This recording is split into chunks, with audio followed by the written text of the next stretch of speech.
दोस्तों कैसे हैं आप लोग। उम्मीद करता हूं कि बेहतर होंगे। और इरा इंस्टीट्यूट के इस ऑनलाइन प्लेटफॉर्म में मैं अभिषेक शुक्ला आप सबका स्वागत करता हूं।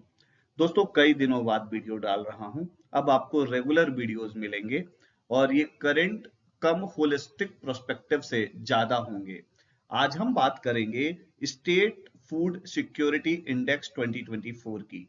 ध्यान दीजिएगा, स्टेट फूड सिक्योरिटी इंडेक्स में एक बार यूपीएससी क्वेश्चन पूछ चुका है, एमपीपीएससी के क्वेश्चन पूछने की संभावना है। इसलिए आपको ध्यान रखना है, 2018 के अंदर यूपीएससी ने इससे क्वेश्चन पूछा था। ध्यान रखिएगा, स्टेट फूड सिक्योरिटी इंडेक्स कौन जारी करता है, कब से जारी हो रहा है, कौन सा एडिशन जारी हुआ है, ये सारी बातें आज हम इस वीडियो के अंदर देखेंगे। क्लियर है? किसी को कोई प्रॉब्लम हो तो आप कमेंट बॉक्स में लिख सकते हो, कोई दिक्कत वाली बात नहीं है। तो आइए बात करते हैं स्टेट फूड सिक्योरिटी इंडेक्स 2024 की। अब सबसे पहली बात कि ये कौन सा एडिशन है, तो यहां ध्यान रखिएगा, ये आपके सामने दिख रहा होगा, sixth state food security index 2024 है। छठवां राज्य खाद्य सुरक्षा सूचकांक 2024 जारी किया गया है। क्लियर है? इसमें कोई दिक्कत है क्या? कब जारी किया गया तो ये भी ध्यान रखिएगा, अभी मैं आपको डिटेल में बताऊंगा, पर यहां पे बताते हुए आगे निकलते हैं। सितंबर 2024 के अंदर इसको जारी किया गया है। क्लियर है? तो आइए आगे बढ़ते हैं। सबसे पहले हम ये देखेंगे कि राज्य खाद्य सुरक्षा सूचकांक क्या है। ध्यान रखिएगा, सबसे पहले इसको रिलीज कौन करता है, ये क्वेश्चन आपसे पूछा जा सकता है।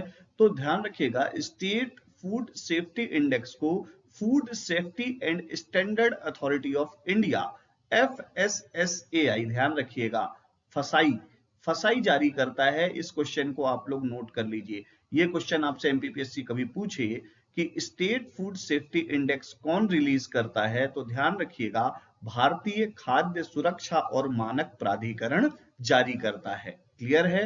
अब आइए अगले स्टेप की तरफ, जो आप ये इंडाइसेस इंडेक्स देख रहे हैं, इसके पैरामीटर क्या क्या है, स्तंभ क्या क्या है, किन स्तंभों के आधार पर इसको क्या किया जाता है, रिलीज किया जाता है, किन पिलर्स के बेसिस पे इनको रिलीज किया जाता है। तो 6 पिलर्स हैं जिसके बेसिस पे इसको हम मेजर करते हैं। पहला है मानव संसाधन और संस्थागत data, human resource and institutional data, अर्थात किसी भी स्टेट के पास कैसा ह्यूमन रिसोर्स है, नंबर 1। और उसके बाद अगली बात क्या है, जो भी वहां इंस्टीट्यूट्स हैं उनके द्वारा जो डेटा प्रोवाइड किया गया है उसको हम देखते हैं। अगली बात अगर अपन करते हैं तो फूड टेस्टिंग इंफ्रास्ट्रक्चर, खाद्य परीक्षण अवसंरचना, मतलब किसी भी जगह किस प्रकार की अवसंरचना है, कैसा इंफ्रास्ट्रक्चर है, जिसके बेसिस पे हम उस स्टेट के फूड की टेस्टिंग कर पाते हैं कि वो किस क्वालिटी का फूड अपने यहाँ के लोगों को प्रोवाइड कर रहे हैं। अगली थर्ड पैरामीटर में अपन आते हैं तो ट्रेनिंग एंड कैपेसिटी बिल्डिंग, मतलब हम कैपेसिटी बिल्डिंग करने में, क्षमता निर्माण में, ध्यान रखिएगा कितना ध्यान देते हैं, प्रशिक्षण, हम कितनी ट्रेनिंग दे रहे हैं और कैसा हम कैपेसिटी बिल्डिंग कर रहे हैं। अगली बात करते हैं अपन तो अनुपालन, ध्यान रखिएगा, कंप्लायंस। क्लियर है? अगली जो हमारा पैरामीटर है वो कंप्लायंस है। और उसके बाद जो बहुत इंपॉर्टेंट पैरामीटर लगता है, उपभोक्ता सशक्तिकरण, कंज्यूमर एम्पावरमेंट, अर्थात जो भी हमारे यहाँ कंज्यूमर्स हैं फूड प्रोडक्ट्स के, उनके राइट्स को क्या करना, बढ़ाना, उनको क्या करना, एम्पावर करना, कि वो अपनी बात को आसानी से रख पाए। और सिक्स्थ इंडेक्स है, ध्यान रखिएगा, इंप्रूवमेंट इन SFSI रैंक, मतलब आपने पिछली रैंक से इस रैंक में कितना सुधार किया है, इसको भी एक पैरामीटर के रूप में कंसीडर किया गया है। और एक इंपॉर्टेंट बात, इस पैरामीटर को 2023 में ही ऐड किया गया है। इसके पहले 2023 के पहले का अगर आप कहीं पे कोई डेटा देखेंगे तो ध्यान रखिएगा आप लोग कि उसके अंदर 5 ही पिलर्स होंगे, 5 ही पैरामीटर होंगे, 5 पैरामीटर्स ही होंगे, पर यहाँ पे 6th पैरामीटर को ऐड किया गया है। इस चीज को आप विशेष तौर पे ध्यान रखिएगा। आइए आगे बढ़ते हैं। अब हम यहाँ पे थोड़ा देखते हैं कि पहली रिपोर्ट कब जारी की गई। तो फर्स्ट रिपोर्ट जो है वो 2019 में रिलीज की गई थी, ये बात आप ध्यान रखिएगा। क्लियर है? Release of sixth food safety index, छठवें फूड सेफ्टी इंडेक्स को रिलीज किया गया। और जो मैंने आपको बताया कब रिलीज किया गया? सितंबर 2024 के अंदर। और जो उपरोक्त मानदंड हैं उसके आधार पर सूचकांक में कौन फर्स्ट है कौन सेकंड है, अपन बात करते हैं स्टेट वाइज। तो केरल फर्स्ट है, तमिलनाडु सेकंड है, जम्मू कश्मीर थर्ड है और गुजरात फोर्थ है। ध्यान रखिएगा, first Kerala, second Tamil Nadu, third Jammu and Kashmir. इसमें यूटी को हमने इंक्लूड किया है।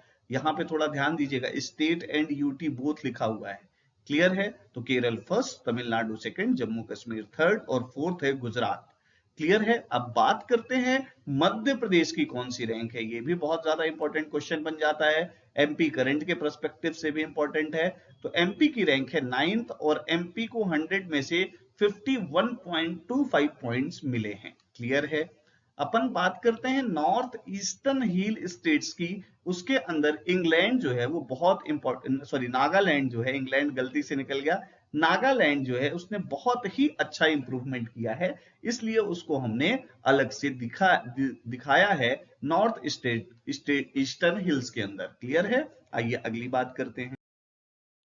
अब इसका ऑब्जेक्टिव अपन बात कर रहे हैं, ध्यान दीजिएगा कि इसका ऑब्जेक्टिव क्या है, थोड़ा सा ध्यान दीजिएगा। स्वास्थ्य प्रतिस्पर्धा को बढ़ावा देना और पूरे देश में खाद्य सुरक्षा पारिस्थितिकी तंत्र में सकारात्मक बदलाव को प्रेरित करना तथा सभी निवासियों के लिए सुरक्षित और पौष्टिक भोजन का प्रावधान करना, ये अपने को पता होना चाहिए कि इसके ऑब्जेक्टिव क्या हैं। ध्यान रखिएगा, हमें क्या करना है? स्वस्थ प्रतिस्पर्धा को बढ़ावा देना है, हेल्थी कॉम्पिटिटिवनेस को क्या करना है? इनहेंस करना है और पूरे देश में खाद्य सुरक्षा पारिस्थितिकी तंत्र, जो हमारे फूड सिक्योरिटी का जो इकोसिस्टम है उसको इनहेंस करने पे जोर दें। ये मेन ऑब्जेक्टिव है हमारे इस रिपोर्ट के साथ साथ FSSAI। अब ध्यान दीजिएगा, FSSAI ही जो है इस रिपोर्ट को जारी करता है। ध्यान दीजिएगा, इसलिए हम बात करेंगे कि ये कब स्टेब्लिश हुआ। तो ये स्टेब्लिश हुआ food safety and standard act 2006 के थ्रू। क्लियर है? ये बात ध्यान रखिएगा आप लोग। और इसने जो 7 पुराने 7 ओल्डर एक्ट है इनको मिला के एक एक्ट बनाया गया, food safety and standard act, और उसी के तहत FSSAI को स्टेब्लिश किया गया और इन 7 जो हमारे लॉज हैं उनको रिप्लेस किया गया है। क्लियर है? और अगली बात ध्यान रखिएगा, FSSAI की जो नोडल एजेंसी है वो कौन सी है? तो ध्यान रखिएगा, ministry of health and family welfare. Clear है? तो यहाँ पे आपको मैं 2 बातें बता देता हूं, ध्यान रखिएगा। वर्ल्ड फूड सेफ्टी डे कब आता है? ये क्वेश्चन भी आपसे कभी पूछ ले कि वर्ल्ड फूड सेफ्टी डे कब आता है, तो आपको पता होना चाहिए कि वर्ल्ड फूड सेफ्टी डे जो है वो आता है हमारे 7 जून को। कब आता है? 7 जून को। वर्ल्ड फूड सेफ्टी डे कब आता है? ये क्वेश्चन प्रीलिम्स में पूछ ले तो ध्यान रखिएगा 7 जून को आता है। ये बात आपके दिमाग में होनी चाहिए कि 7 जून को हम सेलिब्रेट करते हैं world food safety day. Clear है? और अगली बात ध्यान रखिएगा, FSSAI किस एक्ट के थ्रू बना? Food safety and standard act 2006 के थ्रू। अभी तक के लेक्चर में आपको सारी बात समझ में आई होगी, ऐसा मैं मानता हूं। आपको कोई डाउट हो तो आप कमेंट बॉक्स के अंदर पूछ सकते हैं। और अगली बात, आपको रेगुलर लेक्चर मिलेंगे, साथ ही आपको जो मैं लेक्चर पढ़ा रहा हूं इसकी PDF हमारे टेलीग्राम चैनल में मिल जाएगी। अगली बात, आप हमारे YouTube चैनल में अगर नए हैं तो सब्सक्राइब कर लीजिए। जल्दी ईरा इंस्टीट्यूट की टेस्ट सीरीज और नए वीडियोस, खासकर करंट ओरिएंटेड और MP ओरिएंटेड वीडियोस आपको अब रेगुलर मिलेंगे। Thank you very much.